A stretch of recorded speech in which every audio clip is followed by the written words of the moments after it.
La sesión pasada ya, bueno, una previa les había dado el doctor Peralta terapia con insulina, ¿no?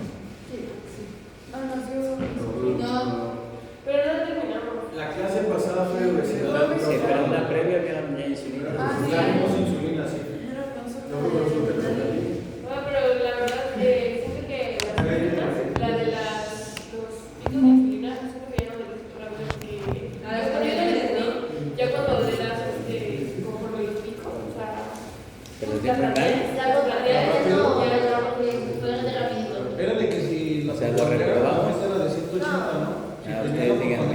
sí, Mayor a 180 es cuando hay se que baja Bueno, la insulina. vemos si les doy el programa. Bien, vamos y la sesión pasada vieron con la doctora Vargas la parte de obesidad, ¿no? Sí. Ok. Entonces vamos a acabar de ver la parte de diabetes. Vamos a hablar de complicaciones micro-macrovasculares, después hablaré de hipoglucemia también con diabetes. Y ya la próxima sesión, si quieren, busco un espacio para darles el repaso de insulinas. ¿De acuerdo? Bien. Entonces, ¿qué es lo que vamos a revisar hoy?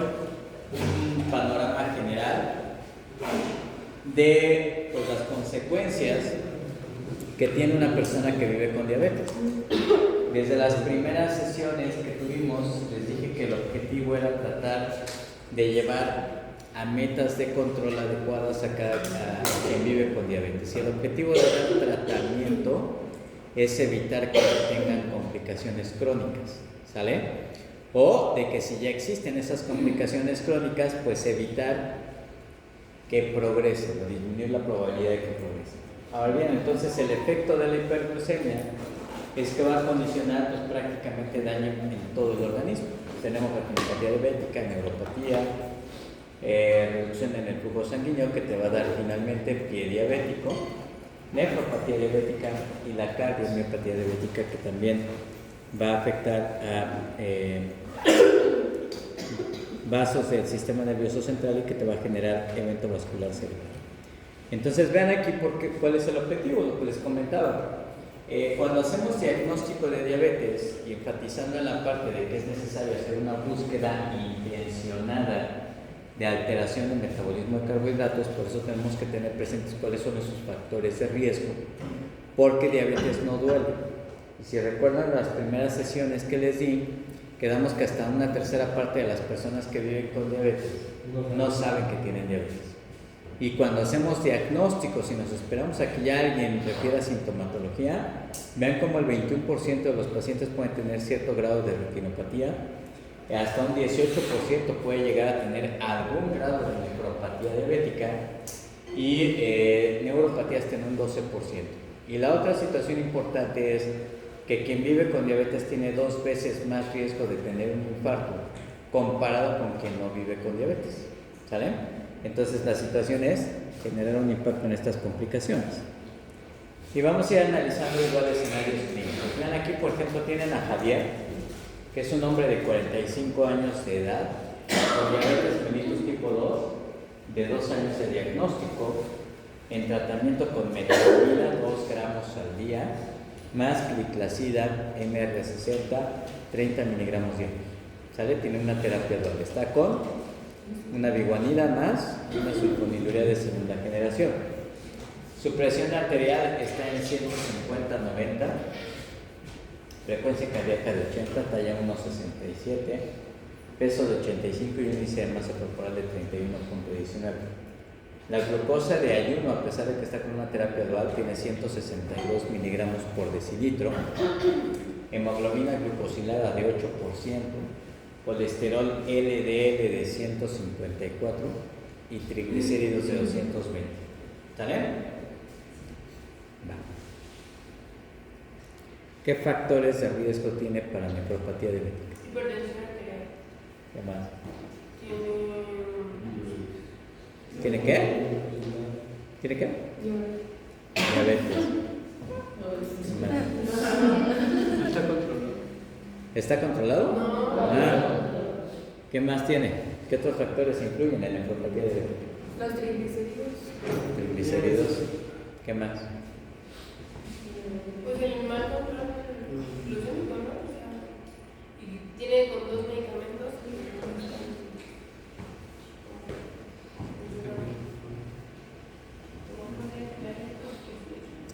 Entonces, glucosa, hipertensión y triglicéridos, nada más. ¿Cuál es la prevalencia de nefropatía diabética? 18%.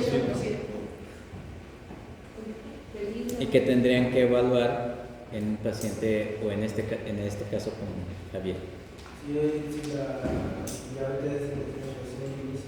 Tiene 2 años, eso ya no los comentó. Es de reciente diagnóstico, ¿no?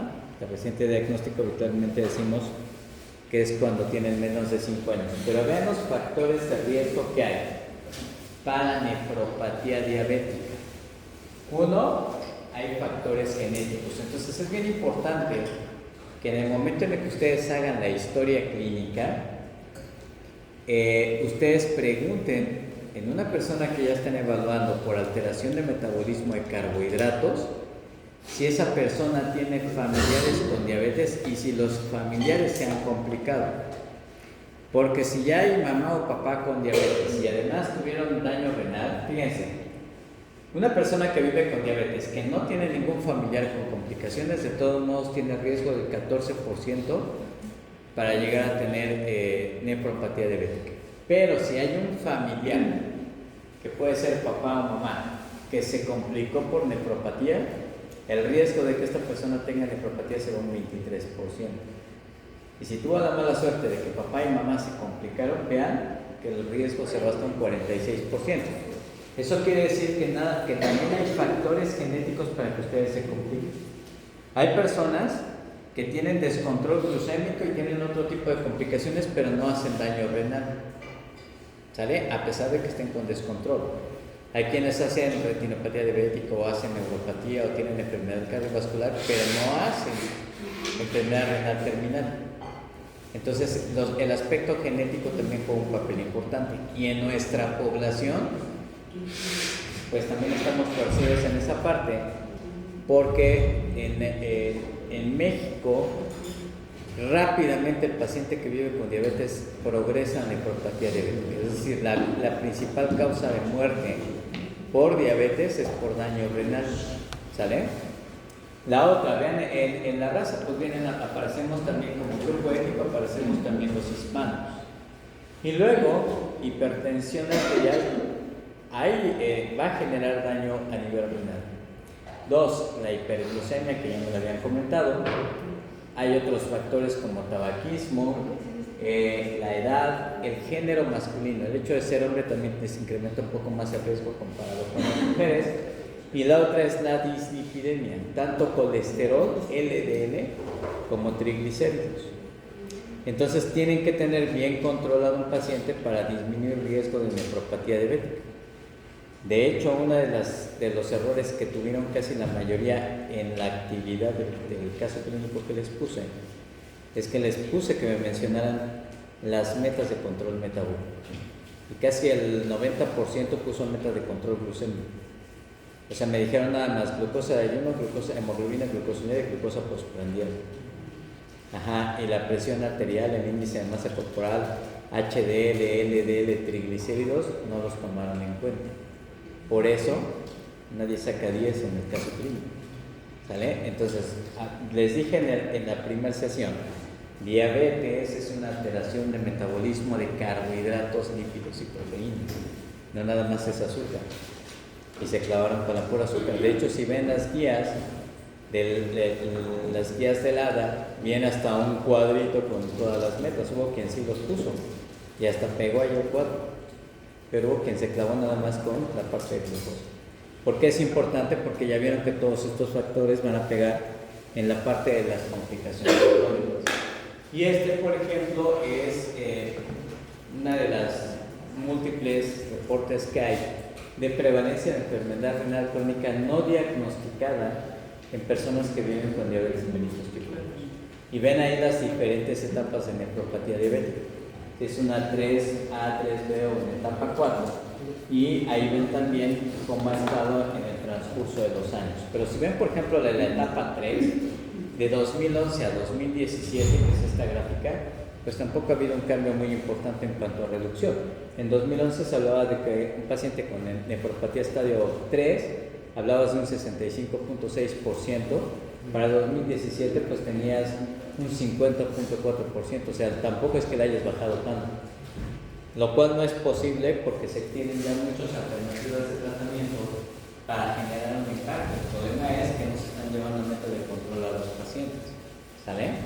Entonces, vean cómo la prevalencia, pues la verdad es que es bastante altita, ¿sí? Bien. Luego, ¿qué tendría yo que evaluar? En el caso que les acabo de presentar, simplemente mencionamos que vive con diabetes desde hace 2 años, que tiene dislipidemia, que tiene descontrol glucémico, que su presión arterial no está controlada.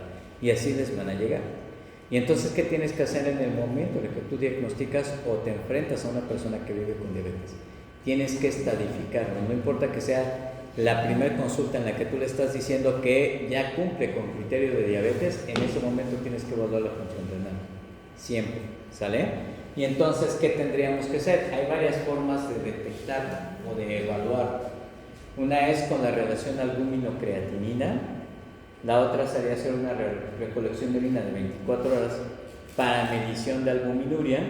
Y la otra sería que estas dos, por lo menos tienen que estar 2 de 3 muestras alteradas y generalmente con intervalos de 3 a 6 meses.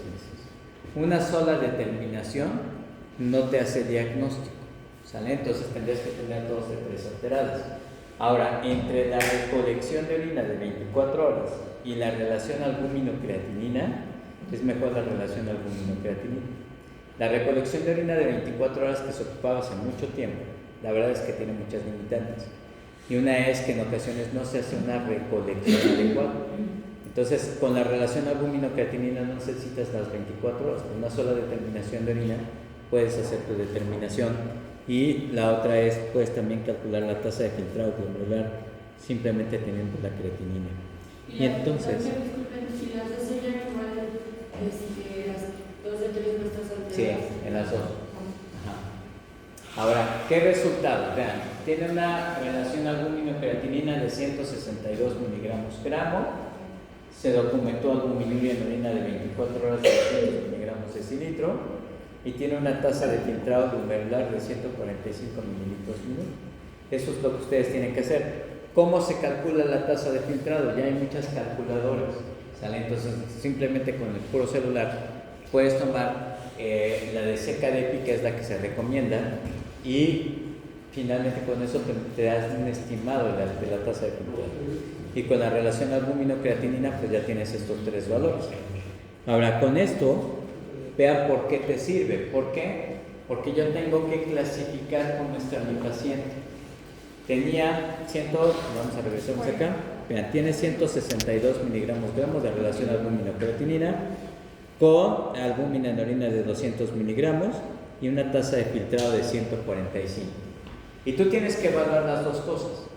Y entonces esta tabla que te sirve para clasificar y de hecho ver el riesgo que tiene tu paciente para enfermedad cardiovascular. Si te fijas, de este lado tenemos la tasa de filtrado y en la parte de arriba tenemos la relación albúmino-creatinina. Si tenías 162, de la A1 a la A3, ¿en cuál cae? En A2.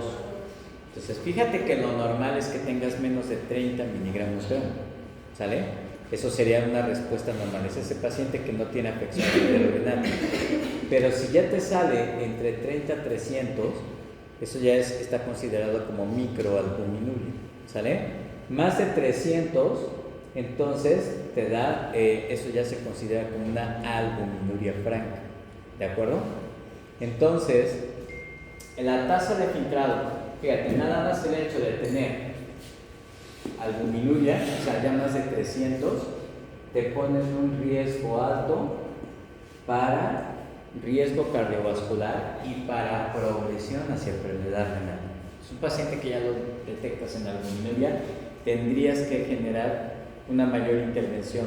Ya no lo vas a revertir, pero tienes que evitar que progrese. La ventaja es que si lo encuentras en un estadio A2, tienes la posibilidad de generar una regresión. Entonces, de microalbuminuria a normoalbuminuria te puede ir bien, ¿sale? La otra es ver la tasa de filtrado, Si tiene una tasa de filtrado normal que sería mayor a 90, ahora cuidado, porque tiene 145. Está hiperfiltrando y eso también es otro factor de riesgo para progresión. Pero en este caso tú dices, ¿cuánto es la tasa de filtrado normal? Arriba de 90. Si tengo entre 60 y 89, es un estadio 2, una ligeramente disminuida, ¿sale? Si tienes entre 45 y 59, da de moderada a disminuida, a moderada. De 30 a 44 ya es gravemente disminuida. De 15 a 29, que es un estadio 4, ya estás hablando de una gravemente disminuida. Y hablas de una falla renal, ya o terminal, menos de 15 mililitros minuto, ¿sale? Entonces tú tienes que jugar con las dos cosas, porque tú pudieras tener un 3A que vimos que son las más frecuentes en las estadísticas y no tener, por ejemplo, albuminuria. Y entonces esto te pone en un riesgo moderado. Pero si tienes microalbuminuria, que si tu tasa de filtrado está normal, aquí sería moderado, pero si ya se cayó tu tasa de filtrado, prácticamente en un 3A con microalbuminuria, tu riesgo es alto para que progreses, ¿sale? Y obviamente pues muy alto si ya te vas a todas estas. ¿Sí vamos bien? Entonces es importante que todo paciente tenga una evaluación renal. Momento del que haces diagnóstico, relación albúmino-creatinina y estimación de la tasa de filtrado glomerular. ¿Qué pasó? Entonces, hiperfiltraciones arriba de 90. Hiperfiltraciones arriba de 100. Entre 90 y 100 es lo normal. ¿Sale? Ya está empezando puedes tener entre 90 y 100 y aquí 0. Entonces, por ejemplo, aquí tener menos de 30, tu tasa está arriba de 90, ¿y tú qué dirías? Está hiperfiltrando, está en una etapa en la cual es como cuando tienes resistencia a la insulina y hablas de carbohidratos.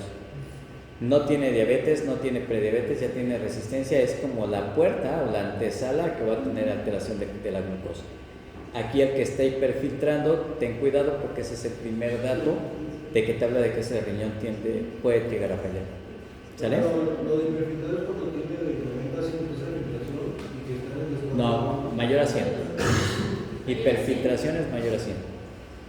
Filtrado renal normal es 90 a 100. ¿Sale? Ahora, ¿en qué momento se recomienda evaluar al tazo de filtrado glomerular si tú te encuentras ante un paciente con diabetes mellitus tipo 1?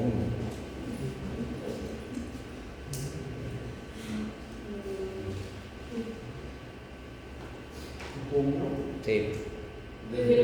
Imagínate que desde el inicio. ¿Quién dice que sí? Sí, desde el inicio para ver si Porque son de los que mayor porcentaje tienen de desarrollar. porque empiezan más jóvenes y Eso está muy interesante. Si ustedes evalúan las estadísticas, quienes más llegan a enfermedad renal terminal o a proceso de diálisis son los pacientes con diabetes mellitus tipo 1, pero no es porque sea más grave, es porque tienen menos factores de riesgo cardiovascular. Menos. Los que tienen diabetes tipo 2 llegan menos a enfermedad renal terminal porque se mueren antes. Entonces abusados. No es que al tipo 2 progrese menos, el problema es que se muere antes, no le da tiempo de llegar a la terminal porque antes ya se murió de un evento cardiovascular. Entonces es diferente. Acuérdense que lo que va a generar el daño en la microcirculación es la hiperglucemia. Entonces no es lo mismo que te tenga yo expuesto a hiperglucemia 5 años y tú no te des cuenta que tienes diabetes, a que debutes con una cetoacidosis porque tuviste una hiperglucemia súbita. ¿Sale? Entonces en el caso de diabetes tipo 1 debutas tan rápido que en el momento del diagnóstico no te vas a encontrar complicaciones. Y entonces a ellos se les hace la evaluación a los 5 años de diagnóstico y posteriormente se hace cada año. Esa es la recomendación. ¿Por qué? Porque es tan rápida la elevación de la glucosa y es tanta tu deficiencia de insulina que te vas a dar cuenta luego que tienes diabetes porque debutan habitualmente con cetoacidosis o con una crisis hiperglucémica que no te da tanto tiempo para que generes daño a la circulación, sea al endotelio. Sin embargo, una persona con diabetes tipo 2 que empieza con 100, 105, te avienta 5 años como con 111, luego te vas a 126, en ellos pasa lo que muestra en la gráfica de que el 11% ya va a tener cierto daño de retinopatía, que ya tiene cierto daño renal. Entonces ahí cambia la situación, porque ahí en el momento en que haces diagnóstico tendrías que evaluar cómo está esa función renal y posteriormente ya lo haces de manera anual. Entonces, así tu paciente esté bien controlado, una vez al año tienes que estadificar la función renal. ¿Cuál es la situación en México? Los pacientes no se estadifican. O sea, llevan años con diabetes y nadie les ha dicho cómo está su función renal. ¿Sale? Ahora, ¿en qué momento recomendarían evaluar albuminuria y tasa de filtrado glomerular? Cuando ya se encuentra establecida la enfermedad renal. Imagínate que tú haces la determinación y dices, no, ya quedó, está en un estadio 3, en un estadio A3, y ya tiene albuminuria y ya tiene una tasa de filtrado de 45. ¿Lo vas a seguir viendo una vez al año? ¿Cada cuánto? De 3 a 4 veces al año, porque tú tienes que vigilar que la intervención que tú vas a hacer está frenando la progresión, realmente el abordaje terapéutico que estás realizando tiene beneficios. En ambos casos se realiza de 3 a 4 veces al año. Ambos casos si fuera tipo 1 o tipo 2, si ya tienes enfermedad renal establecida, haces evaluaciones más siguientes. ¿Sí? Va. Ahora, ¿qué datos te sugieren y abusados? Otra causa de enfermedad renal en el paciente que vive con diabetes. Porque habitualmente, de manera automática, dices, ok, tienes diabetes y tienes microalbuminuria, ya tienes nefropatía diabética. Y no necesariamente. O sea, sí puedes tener daño renal que no dependa o que no tenga nada que ver con diabetes. Y eso también es muy frecuente y lo tienen que sospechar porque el pronóstico es diferente. Si ustedes tienen una nefropatía primaria o una glomerulopatía primaria, ¿se acuerdan cuando hablábamos de tratamiento farmacológico? Que les puso un paciente que estaba debutando con diabetes pero que ya tenía una glomerulopatía. Bueno, se pueden encontrar escenarios en donde tengan un paciente que inicia con diabetes y que años después tiene una glomerulopatía primaria. Eso no está prohibido, ¿sale? Y que ustedes digan, bueno, sí, es que tiene 3 años con diabetes y por eso ya empezó con daño renal. Y ese es igual a nefropatía diabética, no necesariamente, ¿sale? ¿Qué datos te sugieren que la nefropatía que tiene tu paciente no está relacionada con hiperglucemia? Y es que habitualmente el daño en la microcirculación va de la mano en el riñón y en la retina. Entonces casi siempre tienes retinopatía diabética, algún grado de retinopatía diabética y de nefropatía diabética. Si tienes una disminución de la tasa de filtrado glomerular y tienes albuminuria, pero no hay retinopatía diabética, tu sospecha va a que esa nefropatía no tiene que ver con diabetes, que puede ser una glomerulopatía de otro tipo, ¿sale?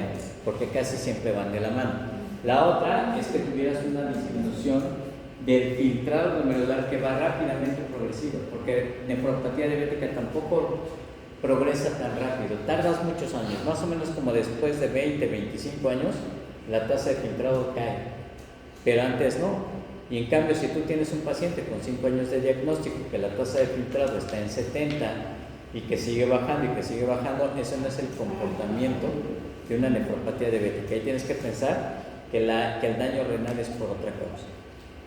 El incremento rápido de proteinuria o que te haga un síndrome nefrótico, o ve la disminución del filtrado glomerular del más del 30% en los primeros 2 a 3 meses de inicio de un inhibidor de la ECA o de un ARB, ¿sale? Porque eso te podría estar hablando de una enfermedad renovascular más que de un problema de diabetes. En el caso del tercer punto, la nefropatía diabética no genera síndrome nefrótico. No necesariamente. O sea, no, la nefropatía diabética como tal no te va a contar todos los componentes del síndrome nefrótico. ¿Sale? Pudieras tener algunos, pero no necesariamente generados por el daño renal. Entonces, siempre que tengamos nefropatía diabética, va a tener retinopatía diabética. En la mayoría de los casos sí.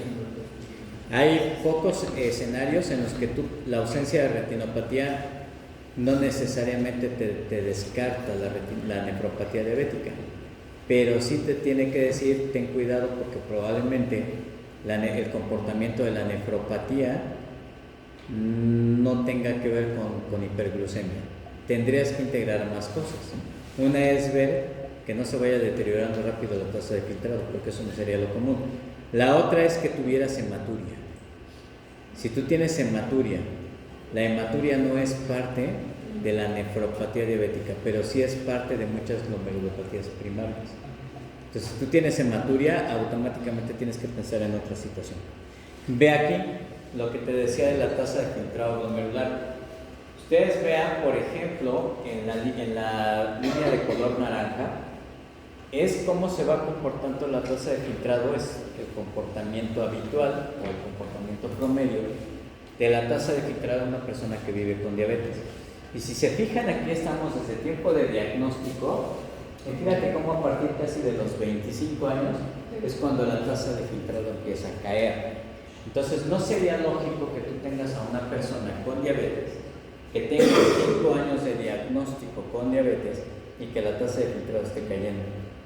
¿Sale? No sería lo normal y que siga progresando, porque fíjate qué nefropatías son las que rápidamente descienden. Entonces tienes, por ejemplo, en color gris, una glomerulosclerosis primaria focal y segmentaria, ¿sale? Que es una nefropatía primaria o glomerulopatía primaria. La otra, por ejemplo, de color moradito, es una glomerulonefritis mesangial. Y esta, azul, es súper frecuente en personas con diabetes, es una nefropatía por IgA. Y acuérdate que la nefropatía por IgA también se acompaña de hematuria. Entonces tengan mucho cuidado porque la prevalencia no es baja, de hecho la prevalencia es muy alta. Cuando algo no te está haciendo sentido, es mejor que lo refieras al nefrólogo y que se le haga biopsia renal. ¿Por qué? Porque si le das tratamiento específico para la glomerulopatía primaria, el pronóstico va a ser diferente. O sea, ese riñón se puede salvar a que tú digas, no, pues es la nefropatía diabética. Ve una glomerulopatía primaria, ¿en cuánto tiempo se va a ir? ¿Sale? En un paciente con nefropatía por diabetes tarda más tiempo. Y la otra sería, bueno, pues algunas mutaciones también pueden generar daño. Entonces, ¿cuáles son las recomendaciones de tratamiento para una persona que vive con diabetes y que quieres generarle un impacto para que no se tenga daño renal? Son los 4 pilares. Estos 4 pilares hablan de control de glucosa, ¿sale? El control de la glucosa siempre va a ser importante. Y ustedes ya saben cómo hacerlo, ya tienen diferentes opciones terapéuticas. Ya saben que se puede iniciar también terapia con insulina, ¿sale? Les daré otra clasecilla para que quede más claro. Control de la presión arterial, por eso es una meta de control. En términos generales, no se vale que una persona que vive con diabetes tenga más de 130-85 milímetros de mercurio. Oye, tengo 140-90, pues ajústale el antihipertensivo. En este caso que les presenté, tenía 150 y fracción, ¿no? Entonces, bueno, pues si ya tiene antihipertensivo, pues dale una terapia dual o una terapia triple. Pero no lo puedes dejar con esas cifras de presión arterial porque va a progresar el daño renal. La otra es adicionar un inhibidor de SGLT2. ¿Se acuerdan de los inhibidores de SGLT2? Sí. Quedamos que generan protección renal. Ajá. Entonces, incluso desde que tu paciente tiene microalbuminuria, estaría justificado iniciar un inhibidor de SGLT2. ¿Lo puedes dar en una etapa todavía más temprana? Sí, sin ningún problema. Y la otra es, bueno, yo creo que esto también va a cambiar con inhibidores de SGLT2 porque este año, en el caso de semaglutida, se publicó este año fue a finales del año pasado. Se publicó el estudio FLOW, que es con semaglutida, que mostró nefroprotección, que es un agonista receptor de GLP-1. Entonces tienes las dos opciones: un inhibidor de CGLT2 o un agonista del receptor de GLP-1 en el caso que tuvieras contraindicación por el inhibidor de CGLT2, y la otra es el control también lipídico. ¿Sale? Entonces, bien, veamos ahora en este mismo escenario. ¿Sale? Tienes, por ejemplo, ya agregamos algunas cosas. Tienes triglicéridos de 220, pero ya le agregamos albuminuria de 350. ¿Va? ¿Qué factores de riesgo tiene para retinopatía diabética? Y tiene todos estos. ¿Sale? Fíjate, tienes hiperglucemia crónica. ¿Por qué? Porque tenía hemoglobina glucosilada de 8. Nefropatía, porque ya tienes albuminuria. Hipertensión arterial sistémica y dislipidemia. Todas estas juegan un papel importante también para retinopatía diabética. Por eso es que si tú nada más controlas la glucosa, puedes disminuir la probabilidad de progresión o de aparición. Pero si tienes lípidos altos, los lípidos también le pegan a la retina. ¿Sale? Hipertensión también es retinopatía hipertensiva. ¿De acuerdo? Entonces, la obesidad también juega un papel importante. ¿En qué momento se recomienda evaluar retinopatía diabética en diabetes tipo 1? A los 5 años igual. Acuérdate que te haces un debut rápido. 5 años y después lo haces de manera anual. Y en diabetes mellitus tipo 2 quedamos que al inicio. ¿Por qué? Porque quedábamos que en el momento en que haces diagnóstico hasta el 11% de los pacientes ya tienen cierto grado de retinopatía. De hecho, en prediabetes, la prevalencia de retinopatía asociada a hiperglucemia en prediabetes va de un 8 al 10% en prediabetes. Por eso es que tienes que tratar de buscar metas de control o de llevarlo casi a la normoglucemia para evitar progresión. Ese fue otro error que tuvieron en el caso clínico. En la parte de tratamiento, yo no sé dónde sacaron la mitad de la dosis de metformina. Casi el 100%, como el 90% pusieron metformina 500 miligramos 2 veces al día. Si quedamos que la dosis con el mejor efecto terapéutico eran 2 gramos. ¿Para qué le das la mitad de la dosis si ni siquiera les puse una tasa de filtrado glomerular disminuida? Nunca les comenté que tuviera daño renal.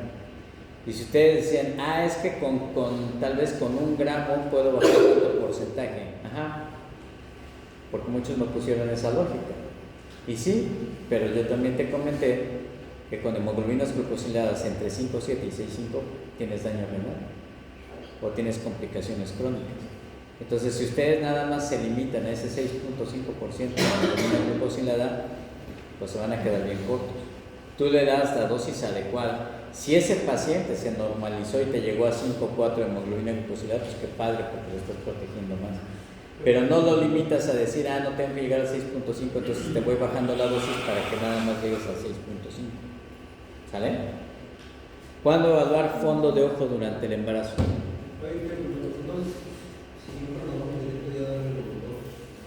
Pues sí. Doctor, ¿y qué les podemos dar para los profesionales gastrointestinales, ya que muchos pacientes abandonan el tratamiento con... De hecho, no es mucho, el porcentaje es súper bajito. Es muy bien tolerado. Hay 2 esquemas de tratamiento. Y un esquema de tratamiento sí es que lo hagas progresivo, como los agonistas de receptor de GLP-1.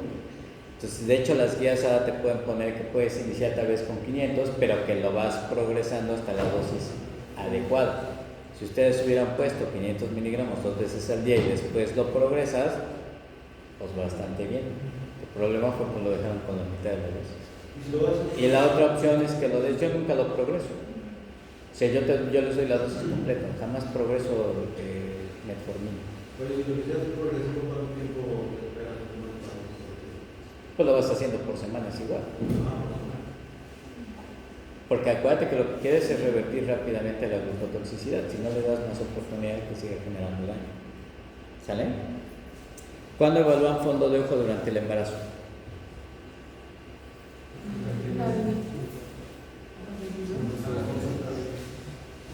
Uno en el primer trimestre, cada trimestre y un año todavía posparto. ¿Sale? Porque el embarazo es una condición que puede generar progresión de retinopatía. Si tú tienes una mujer embarazada con retinopatía, pero la retinopatía es ya proliferativa, hay mucha probabilidad de que progrese durante el embarazo. ¿Sale? Pero también es en caso de embarazadas ya con diabetes o independientemente de eso. No, de embarazadas, de pacientes con diabetes que se embarazan. Las pacientes que te hacen diabetes gestacional, no les da tiempo que hagan daño en retina. ¿Sale? Doctor, disculpe, ¿a qué se refiere con proliferativo, dijo? Con proliferativa, bueno, acuérdate que la retinopatía tienes diferentes grados. Puedes tener cambios en la circulación sin neoformación de vasos. O sea, puedes tener disminución en el calibre, puedes tener exudados algodonosos, puedes tener microaneurismas, y hasta ahí hablas de no proliferación. Pero cuando empiezas a tener neovascularización, eso ya te habla de una retinopatía proliferativa. Entonces, cuando ya hay neoformación, es porque tu daño en la retina es más intenso, está más acentuado, y aquí la probabilidad de progresión es más alta durante el embarazo. ¿Sale? Bien. ¿Vamos bien? Vean, el caso de Jorge. Jorge es un hombre de 42 años de edad, con diabetes mellitus tipo 2 de 5 años de diagnóstico. Refiere parestesias, dolor quemante en ambos pies desde hace 2 años, tratamiento con metformina 500 miligramos 2 veces al día, porque lo vieron ustedes. Niega tabaquismo y alcohol, y efectivamente trae glucosa de 180 con esa mitad de la dosis, y trae una postprandial de 250 con hemoglobina glicosilada de 8%. ¿Va? ¿Ya se les cambió? ¿En qué momento recomiendan evaluar neuropatía diabética en diabetes tipo 1? Igual 5 años. Es la misma forma. ¿Sale? 5 y luego cada año. Y aquí desde el inicio. ¿Sale? ¿Cuál es la prevalencia de la neuropatía diabética? Fíjense que en pacientes de reciente diagnóstico puede llegar a ser hasta del 8%. También hay neuropatía diabética desde prediabetes. Entonces, lo que pasa es que a veces no se interroga de manera adecuada, no se explora. Pero vean cómo la prevalencia se va a más del 50% en pacientes con ya una enfermedad de larga duración, y un 15% de los pacientes con diabetes van a desarrollar úlceras o pie diabético, que sería el pie diabético básicamente es la combinación de daño vascular más daño neuropático. ¿Sale? Y vean aquí, por ejemplo, la prevalencia de neuropatía diabética en relación a la duración de la enfermedad y a la edad de pacientes. En el cuadrito que ustedes tienen de su izquierda es en relación a la duración de diabetes. Y de color moradito son diabetes tipo 2 y de color tipo verde son diabetes tipo 1. Si se fijan, por ejemplo, la neuropatía pues es más bajita en pacientes con diabetes mellitus tipo 1 en los primeros años. ¿Por qué? Porque la hiperglucemia, te digo que es de exposición tan rápida que no te da tiempo a que te genere tanto daño. Se va incrementando con el tiempo, sí, si es que no logro meta de control. Entonces la hiperglucemia crónica puede generar daño. Pero fíjate cómo en pacientes con diabetes mellitus tipo 2, pues la prevalencia es mucho más alta. ¿Por qué? Porque tienes mayor exposición a hiperglucemia. ¿Sale? Y cuando hablamos de edad, pues obviamente a mayor edad, mayor probabilidad o mayor prevalencia de tener neuropatía diabética. Algo que es bien importante es que ustedes hagan diagnóstico de exclusión. ¿Sale? Entonces, ¿por qué? Puedes tener dolor neuropático y lo mismo que con nefropatía diabética. No se trata de decir, tienes una neuropatía y es por diabetes. Entonces, tienen que descartar otras situaciones que estén generando este tipo de manifestaciones clínicas. Tienen que documentar obviamente diabetes o alteración de metabolismo de carbohidratos para ponerle el apellido a la neuropatía. 2. Utilizar cuestionarios validados para el diagnóstico inicial.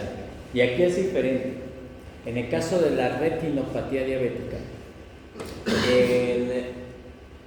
la valoración o el estándar de oro para el diagnóstico de retinopatía diabética es el estudio de imagen. Ni siquiera el fondo de ojo, porque el fondo de ojo cuando tú lo haces directamente tienes 50% de probabilidad de verlo bien y 50% de probabilidad de no verlo bien, ¿sale?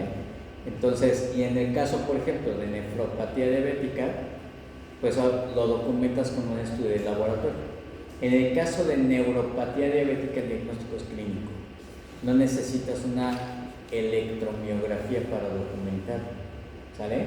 Por eso aquí te digo que se tienen que utilizar cuestionarios validados, que con el puro interrogatorio tú puedes hacer diagnóstico de neuropatía diabética.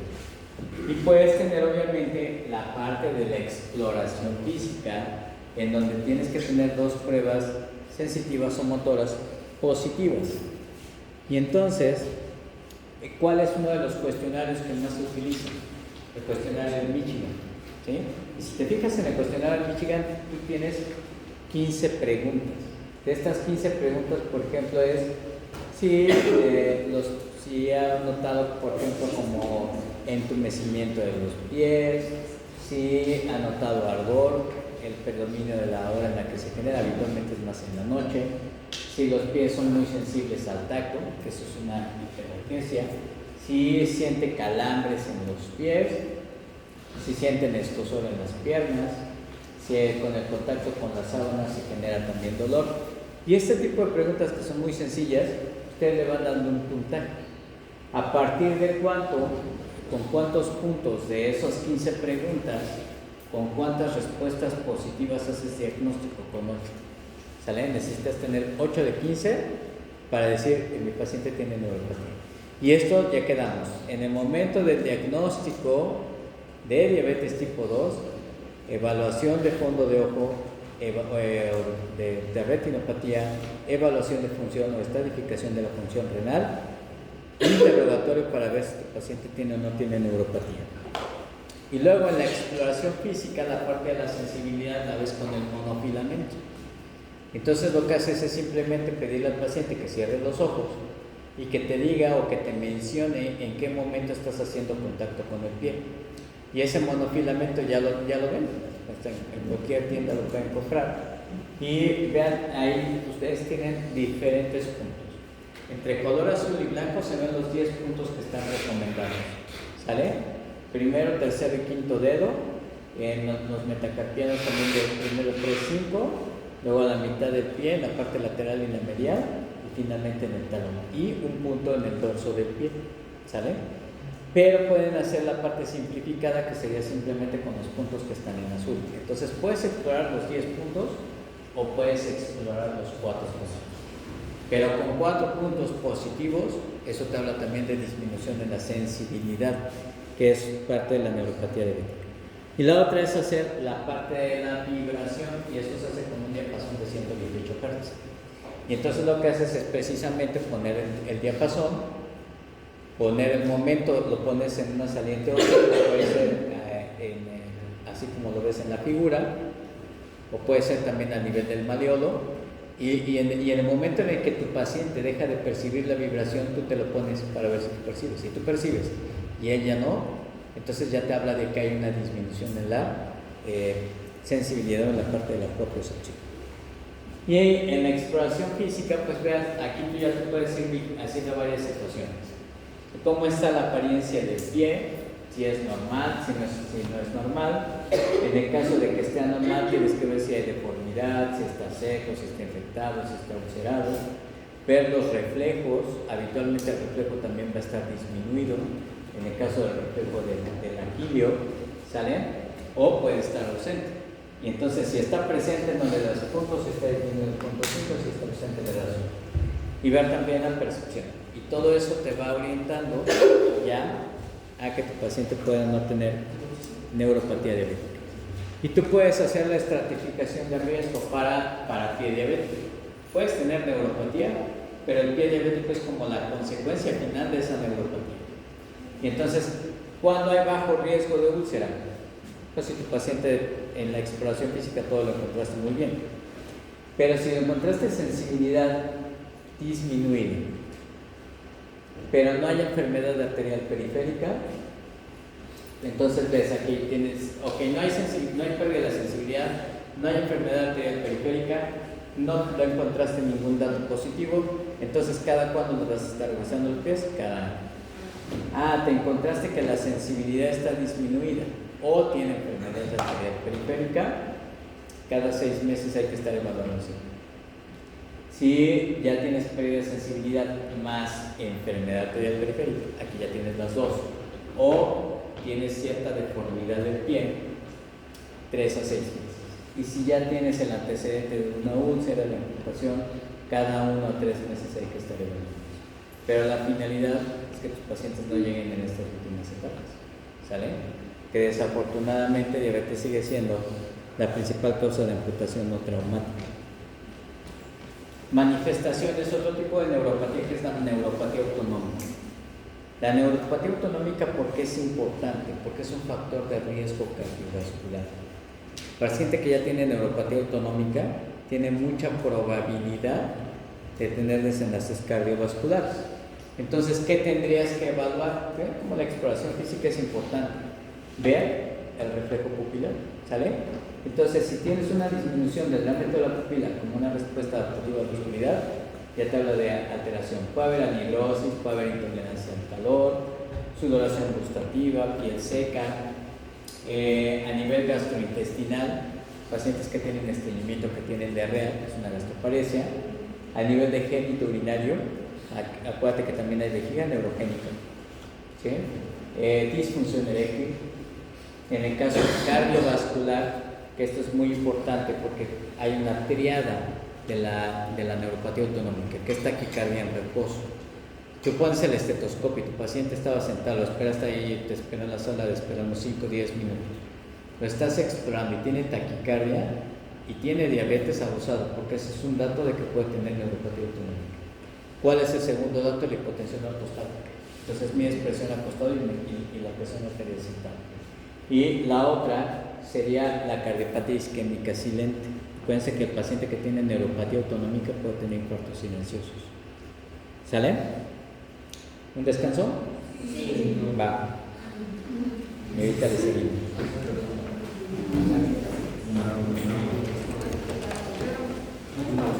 Ahorita nos regresamos con la vida. Ahí.